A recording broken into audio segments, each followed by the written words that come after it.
Call halal Yahawah Yahawashi. All praises to the Most High Yahawah, in the name of His only begotten Son Yahawashi. I wanted to share a dream that I have, a prophetic dream, I believe, that just seemed very real, more real than others. It tends to be the case when I have those types of dreams. I do believe they are prophetic, and of course, they line up with the scriptures. In this particular dream, I sort of entered into the classroom of a school complex. That's where I began in the dream. And at this point in time, Edomites were rolling out these vanguard units into suburban areas. It was sort of like a mini government that included military units, bureaucrats, microchippers, and police, each with their own respective functions. The military is rounding up people in sort of these areas / countryside. The bureaucrats were there to sort of establish the quote-unquote government and register everyone that was coming in. The police were to make sure everything was sort of kept orderly and in line, and so on and so forth. So I'm in this classroom, and I'm aware that this is the scene and all of this is happening.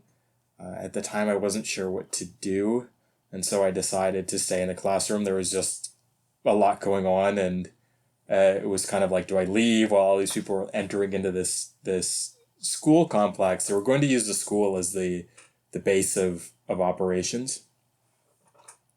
And while this is going on, and sort of I can hear the chaos going on outside, an Edomite soldier comes in to, his job is to round me up and bring me down. And it was interesting because at that point in time, he was going to round me up with all the others, but then he decided not to, and we had a kind of a conversation. And he told me that he didn't want to do what he was doing, but at the same time, he was kind of part of all this and had a job to do. But that, for me, that he would let me stay and hide there, and he would kind of make sure that I was safe. And so then he leaves, and I believe I was on the second floor of the school, and sort of everything was going on sort of downstairs and off to one section of the school at the time. But it was all so intense, and I just didn't trust the whole situation. I didn't trust, his ability to keep me safe, or, maybe he would come back and change his mind. And so I decided to just leave the classroom and exit the school. And so I'm going out, and I run into two Israelite women, Judites, who were assigned as kind of administrators as part of this rollout of kind of this martial law / local government. And they were smiling and laughing with each other, not really kind of nonplussed about the whole situation. And at first they were friendly because they assumed that I had the chip.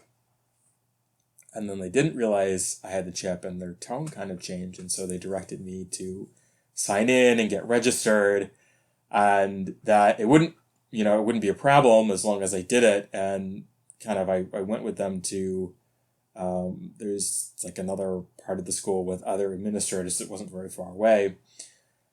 And I was going along with it. And they're just like, yeah, we'll just do you right here. Kind of, you just register and we'll do you right here with the chip. And at that point, I got the sense that if I took the chip, I would have some sort of, status within the local administration there. Not that, what is that worth, right? But then I just bolted, because I'm just like, there's no way I'm not taking the chip, obviously.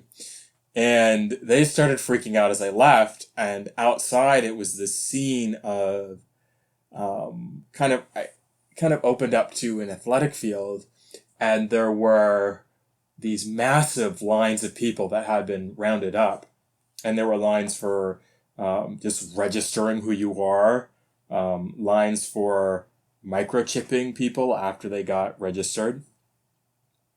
Then there was also a line for sort of the elderly / sick people that were quote unquote volunteering to be euthanized because they wouldn't be productive and they were just sort of a strain on already limited food resources. This is just all stuff that I just knew in the dream. And everywhere in this area, there were Edomites patrolling on horseback.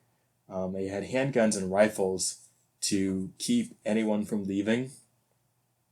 And I knew that the stance of the government wasn't necessarily that they wanted to kill people because they would be productive for whatever reason, but they would kill anyone that tried to flee or leave the lines or get out of order, to scare everyone else to stay in order, and avoid any situation where people were emboldened to leave, such that maybe they tried to escape and they were captured and brought back to the line, or they tried to escape or successful. They just wanted any people that were trying to do that to be killed on spot, and to have everyone witness them being killed for trying to escape. I was corralled into a line for the microchip to get microchipped. I think because I had already been registered with the women from before.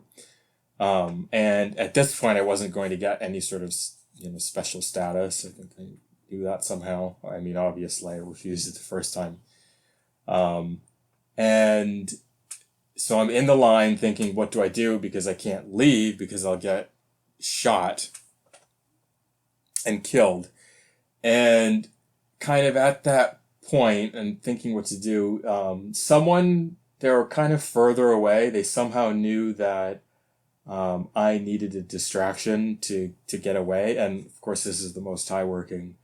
When they started screaming like they were in pain or something, to draw everyone's kind of attention, and sort of everyone starts looking over there, and it startles all of the Edomite guards on horseback. They start looking over towards that person. And at that point, I started running. I was in the line where I was close to a section of forest, and I knew that I had to get into the forest to avoid getting shot, and it would be more difficult for the horses to chase me in the forest. And very shortly after I started running, the guards were made aware that I was running, and they were now trying to shoot at me and kill me.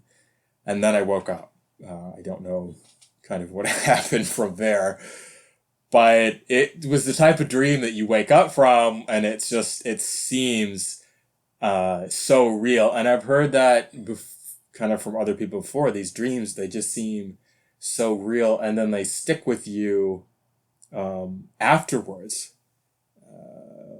It just feels so different from another type of dream. It's like you are inside of it. It's not hazy. It's not kind of wispy. It is very clear, very real, and for all intents and purposes, for that period of time, you are in the dream. So the Spirit was put on me to share that. I hope that was helpful for anyone listening. And until next time, Shalom.